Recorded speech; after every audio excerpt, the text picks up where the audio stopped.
A paz do Senhor, meus irmãos, sejam todos bem-vindos. Vocês estão na Catflix, no curso médio de teologia, módulo 8.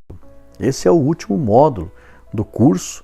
Nós temos aí duas matérias, administração eclesiástica e ética cristã. Teremos duas aulas de administração eclesiástica, muito importante esse assunto, e depois mais duas aulas de ética cristã, e concluiremos o nosso curso médio em teologia. Ore comigo. Santo Deus, eterno Pai, te damos graças, Senhor, pois até aqui o Senhor tem nos ajudado. Recompense os teus filhos, que eles possam crescer na graça e no conhecimento do Senhor, e esse conhecimento possa frutificar em suas vidas e seus ministérios.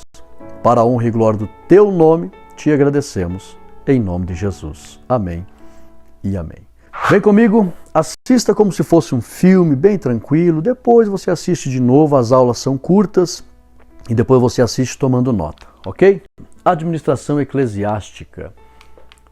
A administração foi e é necessária ou essencial para a humanidade, pois diz respeito a toda forma de organização, seja espiritual, religiosa, familiar, governamental, comercial e etc. Resumindo, você serve um Deus, eu e você servimos a um Deus organizado.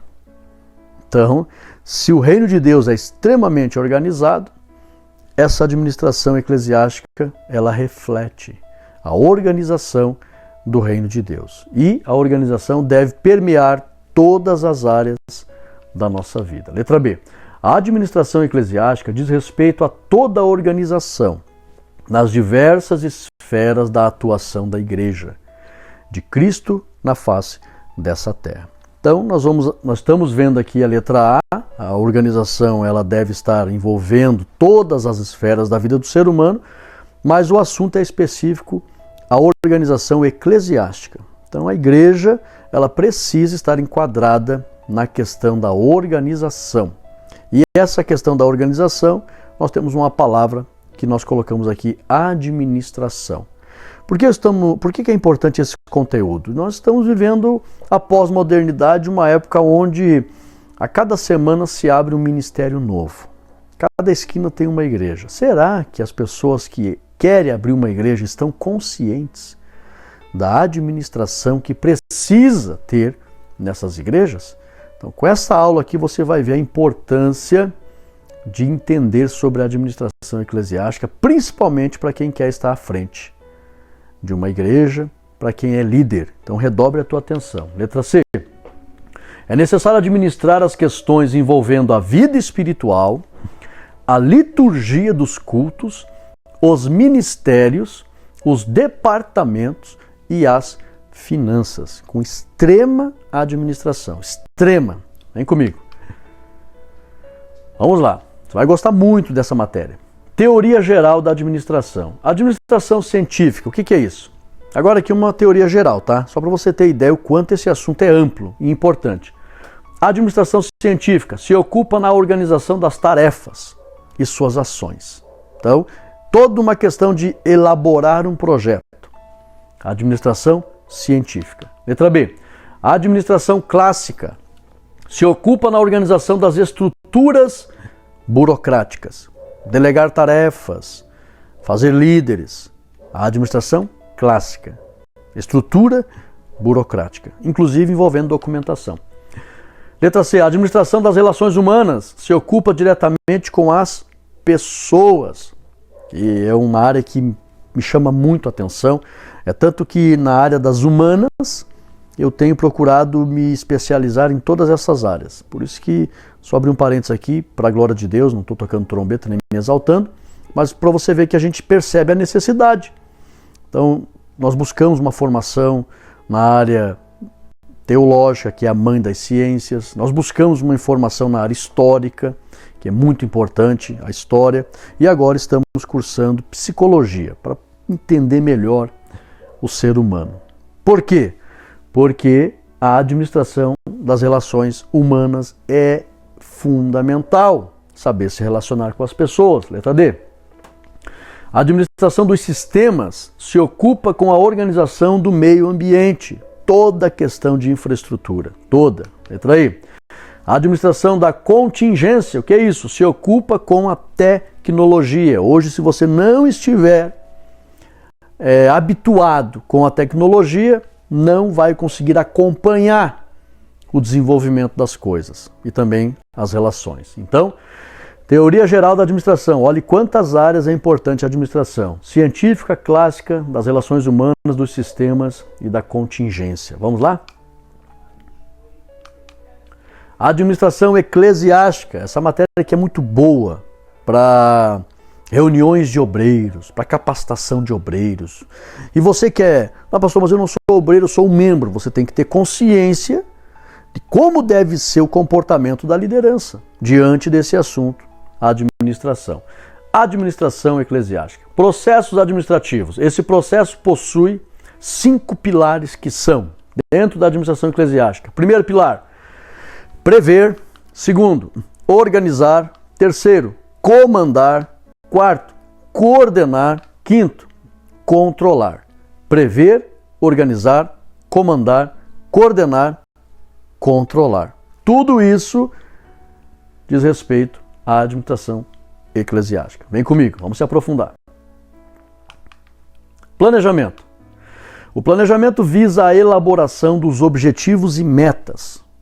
Cada líder tem que fazer um planejamento dos objetivos da sua igreja, da sua liderança e dos seus liderados. Tem que ter objetivos. A Bíblia tem objetivos? Ser-me-eis testemunhas até os confins da terra, Jesus falou. Meta. Tem que ter meta. Não que a gente vá fazer com que os resultados sejam 100% de acordo com o que a gente elabora, não é isso. Mas no que diz respeito a executar o que a Bíblia recomenda fazer. Tem que ter meta. São metas de execução, não de resultado, porque o resultado ele é incerto. Mas a execução, ela é certa, tem que ser feita, ok? Pregar o evangelho a todos, não sei se todos vão aceitar, mas eu devo executar a pregação do evangelho, então tem que ter meta. Vamos lá, o processo de planejamento divide-se em 3 etapas que são: planejamento estratégico, são os objetivos a longo prazo. Segundo, planejamento tático, são os objetivos a curto prazo. Tem objetivos a longo prazo, a curto prazo. Terceiro, planejamento operacional, formalização de documentos, começando por estatuto da igreja, a organização do que rege o comportamento da igreja, dos líderes e seus liderados. Tem gente que abre igreja por aí e não sabe nem o que é um estatuto, e tem que ter reconhecimento por lei ainda, inclusive. Mas planejamento estratégico, objetivos a longo prazo. Quais são os objetivos? A igreja tem que ser relevante na sociedade, com pregação do evangelho, salvação de almas, assistência social e apacentamento de famílias, das ovelhas, ganhar e cuidar de quem foi ganho, ok? A longo prazo, amadurecimento da igreja. A curto prazo, objetivos táticos. A curto prazo, são uma série de conquistas que a igreja precisa. A curto prazo. Uma conquista patrimonial, uma conquista organizacional. Eu preciso de um departamento de música. Vamos arrumar um músico. Precisamos de recepcionistas. Vamos arrumar recepcionistas. A curto prazo está mais relacionado ao dia a dia da igreja, às necessidades que a igreja tem.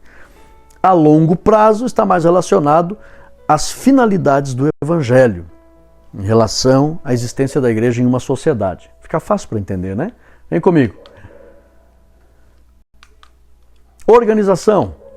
A organização eclesiástica consiste em reunir meios materiais e humanos para alcançar o bem comum. Lembrando que o humano é um dos principais. Por quê? Nenhum líder conquista alguma coisa sozinho. Precisa de ajuda. Vamos lá. Existem 3 atividades relacionadas à organização que são: primeiro, desenvolvimento da estrutura da organização. Segundo, delegação. Terceiro, estabelecimento das relações, né? Depois eu acrescento um S ali. Estabelecimento das relações. 3 grandes atividades relacionadas à organização: desenvolvimento da estrutura, O que é isso? Vamos fazer uma igreja? Vamos fazer um número razoável de cadeiras para os obreiros, para os membros. O estacionamento de carro, não tem, ok, vamos organizar lá fora, então ter pessoas para ajudar a estacionar os carros. Não tem sala para as crianças, não tem sala para os adolescentes, não tem nem banheiro. Tem que pensar na estrutura para atender às necessidades de todas as faixas etárias, todas. Inclusive, hoje é muito importante ter ambulatório, igrejas de maior porte, tem ali uma sala para primeiros socorros. Alguém pode passar mal na igreja, não é demônio. Tem que ter essa atenção. Uma sala, um berçário para as mães trocarem os bebês. Por bondade e misericórdia do Senhor Jesus, a nossa igreja tem. A gente trabalha com isso, a gente ajuda os nossos pastores em reuniões. Então tem berçário, as mães descem, a criança precisa trocar, precisa mamar. Tem que atender às necessidades das faixas etárias da igreja. Sala para as crianças, para os adolescentes, para os jovens. Então, tem que pensar em tudo isso. Delegação. Tem que ter pessoas responsáveis para atender. Tem que conversar com profissionais da área da saúde, pedagogos, que trabalham com crianças, enfermeiros e assim por diante. Professores, militares, inclusive, quando tem eventos na nossa igreja e precisa de pessoas para atender a questão da segurança e assim por diante. Tem que delegar muitas tarefas, né?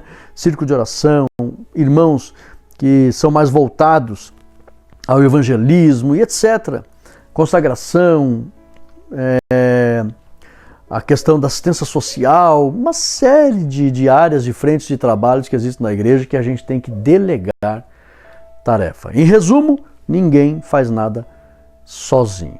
Então tem que planejar, tem que ter ciência de todo esse planejamento e conseguir pessoas para executar. Vamos lá, que é estabelecer as relações, né? Organização. Organização dos departamentos. Olha só, a igreja precisa organizar-se por departamentos, tá? Vem comigo. Existem vários departamentos de acordo com a realidade local, né? Destacamos alguns departamentos relevantes que são etários, infantil, adolescentes, jovens, adultos e anciões. Por que eu começo com infantil?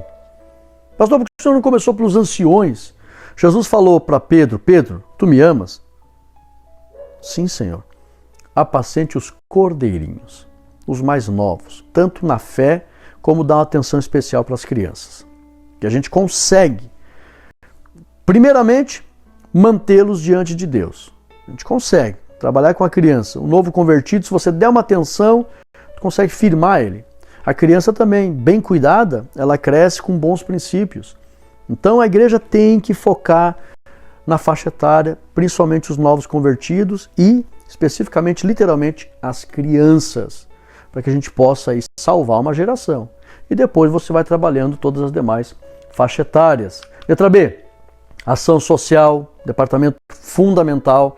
Eu não posso dizer para uma pessoa que está morrendo de fome, Deus te abençoe. Deus quer abençoar matando a fome daquela pessoa, tirando a fome daquela pessoa. Então a igreja tem um papel relevante na assistência social. E a gente fala isso por bondade e misericórdia do Senhor Jesus. Eu trabalhei mais de 5 anos com a questão da assistência social na nossa igreja e nós arrecadávamos 0,5 tonelada de comida todo mês para distribuir para as pessoas. A igreja é uma fonte de atendimento à sociedade. Letra C, missões e evangelismo. Muito importante, porque a igreja ela tem que estar sempre propagando a palavra de Deus, como disse Paulo, de todas as maneiras possíveis. Então tem que ter, muito importante. Vamos lá. A educação, a administração, oração, comunicação, música. São todos os departamentos da igreja, principalmente educação. Salvar é uma coisa. Manter salvo é outra coisa. Jesus diz, fazei discípulos, não só salvem, não só evangelizem, fazei discípulos, mantenham-os na presença de Deus. E aí entra, tem pessoas, vou abrir uma igreja. Não se preocupa com o ensino, não se preocupa com uma escola, não se preocupa com a educação infantil, para os adolescentes, para os jovens, não se preocupa no aprofundamento bíblico através da teologia, não tem escola bíblica dominical. Eu fico pensando, misericórdia, como é que alguém deseja, vou abrir uma igreja de forma irresponsável e não sabe as áreas relevantes e importantes que ele precisa dar uma atenção. São departamentos fundamentais da igreja. Vamos para frente? Agora, formas de governos eclesiásticos. Lembrando, irmão, só voltando aqui, isso aqui é de acordo com a realidade local, né? Tem coisas que não, a igreja está começando, a gente entende. Mas é um conhecimento que cada líder tem que ter. Eu preciso alcançar essas metas, eu preciso atender essas necessidades e eu preciso me adequar, estar enquadrado de forma satisfatória a todas essas áreas. Eu preciso, são conquistas que a liderança deve correr atrás, ok? Agora vamos ver, formas de governos eclesiásticos, só para você ter uma noção, viu, de que existe isso no meio cristão. Episcopal, o que é isso? É o sistema onde a igreja é governada pelo bispo superior, padres e diáconos. Isso aqui envolve outros segmentos religiosos. Tal sistema ocorre nas seguintes igrejas: Igreja Católica Romana, Ortodoxa Grega, Anglicana, Metodista Tradicional, Igrejas Orientais. Sistema episcopal. Por isso que você vê lá que tem um bispo superior, tem padres, diáconos e assim por diante. Vamos para frente? Presbiterial. Nesse sistema, a igreja é dirigida por presbíteros, geralmente formados por duas classes que são presbíteros mestres, que são pastores ordenados, presbíteros dirigentes, que é a liderança leiga. Esse modelo é comum nas igrejas escocesas, luteranas e presbiterianas. Então, existe também, tá? E nós não podemos achar, irmãos, que o reino de Deus ele está limitado a uma denominação, viu? Então, nós temos que tomar cuidado. Não podemos dizer assim, salvação é só na Assembleia de Deus. Não. De vários ministérios no mundo tem pessoas salvas. Então, existem vários ministérios com uma forma de administração diferente da nossa, ok? Vamos para frente. Só para você conhecer.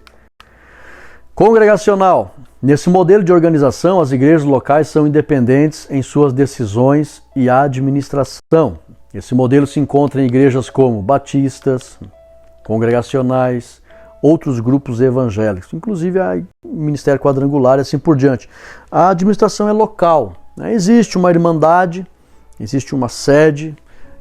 Essa administração local, inclusive, ela está bem direcionada à administração de recursos financeiros, é bem local, tá? E aí existe uma irmandade, onde existe ali uma porcentagem, vai para a sede, mas a maior parte dos recursos é administrado local. Isso existe também, tá? Questão de administração de recursos, questão também de independência. Então, são congregacionais no sentido de ter a sua vida própria ali na congregação. Né? E cada ministério tem seu sistema, né? Essas congregacionais aqui tem o lado bom, pode ter, se for um homem, um líder abençoado, pode permanecer ali um bom tempo, né?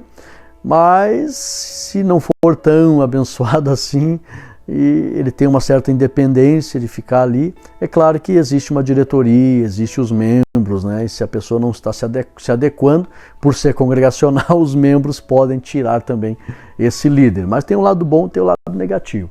Mas vamos lá, cada ministério tem sua forma. Olha só que interessante. Sistemas mistos, né? Nesse sistema administrativo, é uma mescla de sistema episcopal, presbiteriano e congregacional. Nesse sistema existe a seguinte ordem: convenção com o presidente, presidente de regiões e cidades, pastores, auxiliares. E a Assembleia de Deus se enquadra nesse sistema misto. Nós temos presbíteros, que são dirigentes de igreja, que tem lá o sistema presbiterial, que reconhece o presbítero, nós também reconhecemos.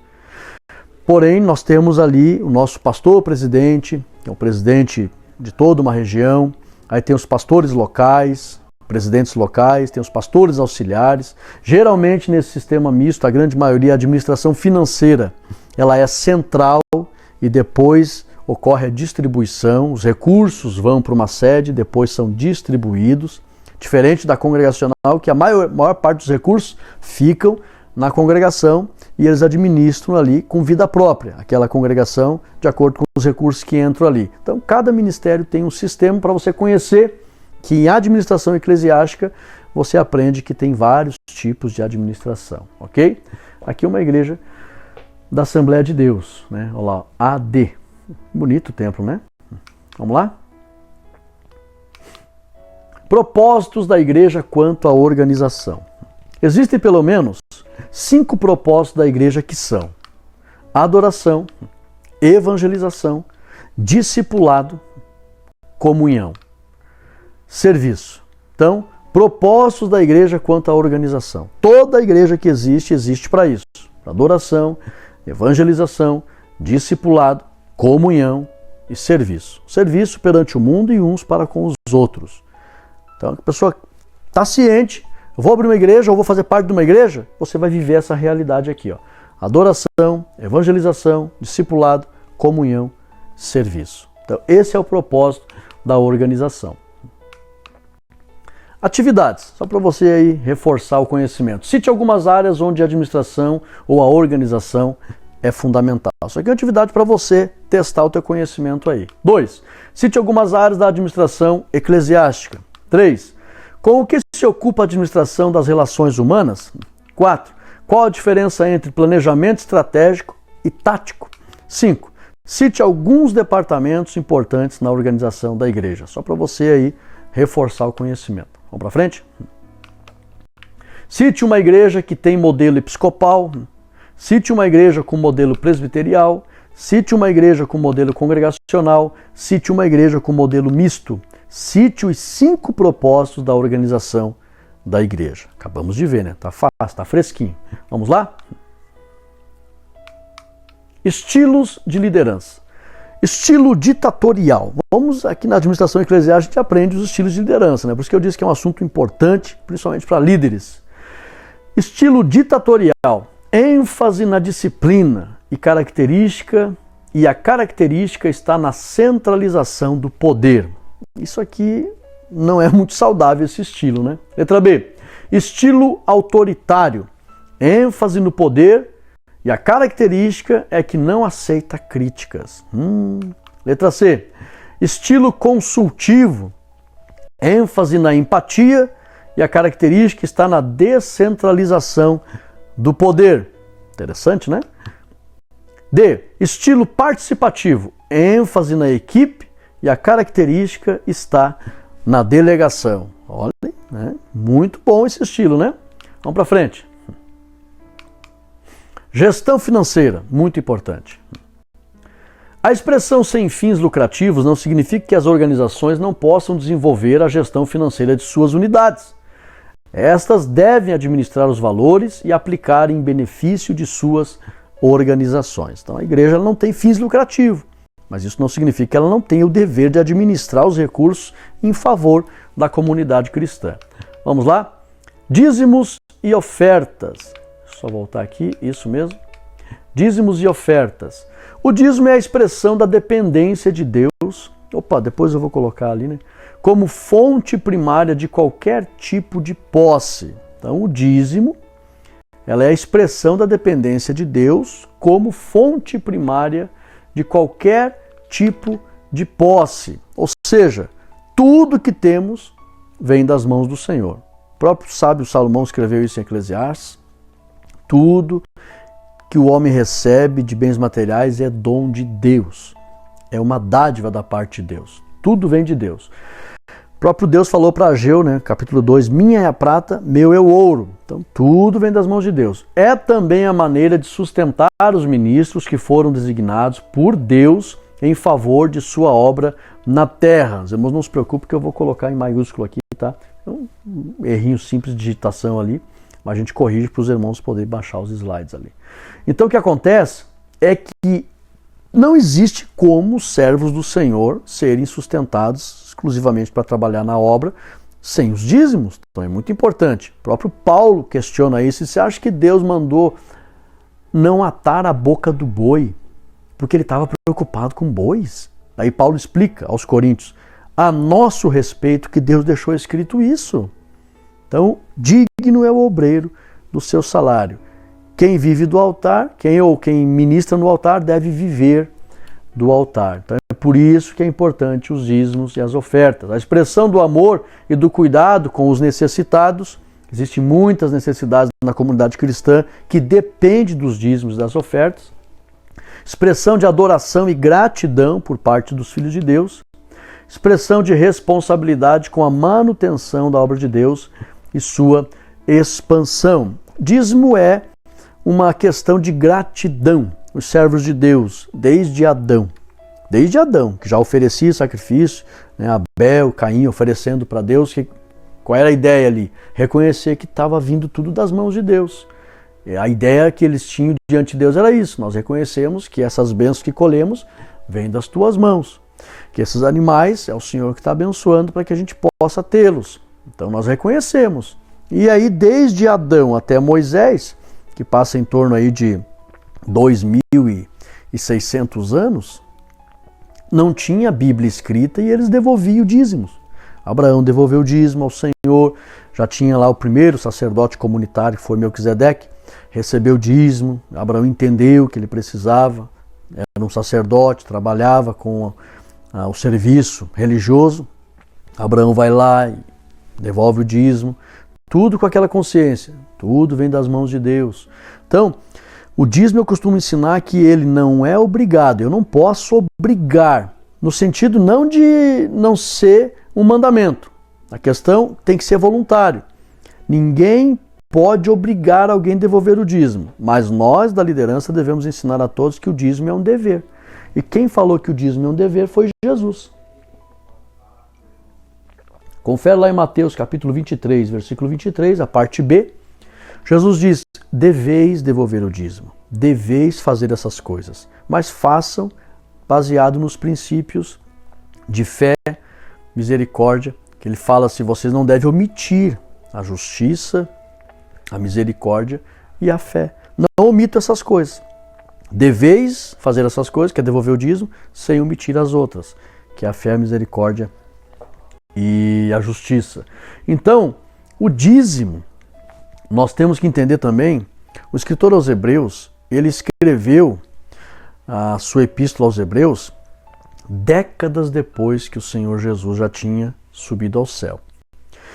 E o escritor aos Hebreus deixa claro que aqueles cristãos, eram cristãos hebreus convertidos, que aqueles cristãos cujo qual ele estava dirigindo a sua epístola, eles estavam devolvendo o dízimo e ele não censura. Ele diz assim, aqui embaixo, homens que morrem, recebe os dízimos, mas ali aquele que vive. Então ele deixa claro que era uma prática que havia entre os cristãos do primeiro século, devolver o dízimo. E como eu disse, é uma prática voluntária, porém cheia de consciência de um dever, porque a responsabilidade da obra de Deus não ficou nas mãos dos governos, mas ficou nas mãos dos filhos de Deus. Então, dízimos e ofertas, muito importante na administração eclesiástica. Gestão do direito eclesiástico. Agora aqui é uma coisa muito importante que muitos querem abrir igreja e não fazem nem ideia que existe essas questões. A Igreja de Cristo está inclusa no mundo. Como tal, goza de direitos e obrigações perante o Estado. Quais os elementos essenciais que formam o Estado? São três os elementos que formam o Estado, que são povo, território, soberania. Povo e território são elementos materiais e a soberania, elemento formal. Só para você ter noção, vem para frente. Vem comigo. Ó, tem três poderes aqui. A definição de Estado. O Estado é definido como sociedade política de caráter peculiar, administrado pelo governo, constituído pelos três poderes que são executivo, legislativo, judiciário. Presidente, aí senadores e deputados, e que seria o executivo, presidente, seria prefeitos também, governadores, o legislativo, senadores, deputados e vereadores, e o judiciário, que seria aí os juízes, né? Então ali no Poder Judiciário, o Supremo Tribunal, né? Pessoas jurídicas e pessoas físicas. A sociedade é constituída por pessoas jurídicas e físicas, tá? Qual a diferença entre ambas? Pessoa jurídica não é reconhecida formalmente sua personalidade e mesmo assim possui direitos e deveres, tá? E pessoa física possui, além de direitos e deveres, faculdades de inteligência. Então, a pessoa jurídica é um CNPJ, uma organização, né? E a pessoa física é o ser humano mesmo. Vamos entender aqui. Ambos com responsabilidades. A igreja precisa estar em dia com as seguintes leis: legislação e tributos. Tá? Toda a igreja ela é imune aos impostos. Ela não é isenta, ela é imune. Tá? Então a igreja não paga imposto para o governo porque ela é imune. Mas existe a lei de imposto para as igrejas. Ela é imune, ela não é isenta. E quando que ela não é isenta, pastor Rodrigo? Se ela tiver funcionário de carteira assinada, ela deve recolher os direitos dessa pessoa. Senão ela pode perder a sua imunidade, receber uma multa pesada. Então tem que estar em dia com isso. Estatuto, a igreja tem que ter Assembleia Geral, Lei do Meio Ambiente e Liberdade Religiosa. Tem que ter um estatuto registrado em cartório. Os membros têm o direito de fazerem reuniões para definir o que é melhor para a comunidade. Tem que estar em dia com o bombeiro, com a prefeitura, com o município, vigilância sanitária. Tem que estar em dia. E liberdade religiosa. Você não pode oprimir os membros, né? É claro que essa liberdade religiosa ali no sentido de não querer oprimir, mas não que a igreja seja liberal e não tenha a doutrina bíblica para a santificação, para a pureza, para a honestidade, para a justiça e assim por diante. Tá? Estamos falando de liberdade religiosa, não de ofender as pessoas, de ser um ditador, né? De usar o poder político que tem, a autoridade eclesiástica, para ofender as pessoas, para constranger em público, não, jamais. Né? Vamos lá? Atividades para reforçar quais os 4 tipos de estilos de liderança. Como deve ser a gestão financeira da igreja? O que é o dízimo de acordo com o estudo? Quais as 5 leis que a igreja precisa estar em dia com elas? Então são perguntas para você reforçar aí o teu conhecimento. E se tratando do dízimo, tem gente que até hoje é uma polêmica, né? Como eu sempre falo para as pessoas, não, dízimo é algo que tem que partir voluntário do coração das pessoas, porém, todos devem estar cientes que é um dever do cristão. Porque Deus não precisa de dinheiro, mas Ele tem uma obra na face da terra e esta obra carece de necessidades. E aí implica a igreja preencher e suprir as necessidades da obra por meio dos dízimos e das ofertas. Então, quem tem consciência da responsabilidade que está sobre as mãos da igreja de atender às necessidades materiais da obra, essa pessoa voluntariamente devolve os dízimos ao Senhor e faz ofertas também para a obra do Senhor. E o texto que reforça que é um dever, confere Mateus 23 e 23, onde Jesus diz: deveis fazer essas coisas, devolver o dízimo. E por que os apóstolos não ensinaram sobre o dízimo com uma epístola, com explicações? Eles não poderiam. Por quê? Porque no governo romano, no Império Romano, só os romanos tinham o direito de taxar o povo com cobranças financeiras. Se eles pegassem, porque os apóstolos evangelizavam seguindo as estradas romanas, que eram mais seguras. Porém, cada estrada romana tinha soldados e eles faziam revistas, revistavam tudo que as pessoas levavam. Então, se tivesse um pergaminho com um ensinamento para que os cristãos devolvessem uma parte do dinheiro para os líderes da igreja, eles seriam presos, porque só Roma, só César tinha autoridade para cobrar e pedir dinheiro das pessoas. Então os apóstolos não iam ser, me perdoa a expressão aqui, não iam ser louco de andar com uma carta escrevendo. Mas aí os apóstolos ensinam as pessoas, né? Quem semeia em abundância vai colher. Deus ele vai suprir todas as vossas necessidades. O apóstolo Paulo fala sobre isso. O apóstolo Paulo chega a dizer, Deus não escreveu com preocupação aos bois, é a nosso respeito. E Paulo diz assim, se nós que semeamos as coisas espirituais sobre vós, será muito recolher as materiais de vós? Não, né? Então existem vários ensinamentos para que os irmãos sejam generosos, ofertem, né? Os irmãos vendiam suas propriedades, depositavam aos pés dos apóstolos. É uma prática comum do povo de Deus, a gratidão e a manutenção da obra de Deus.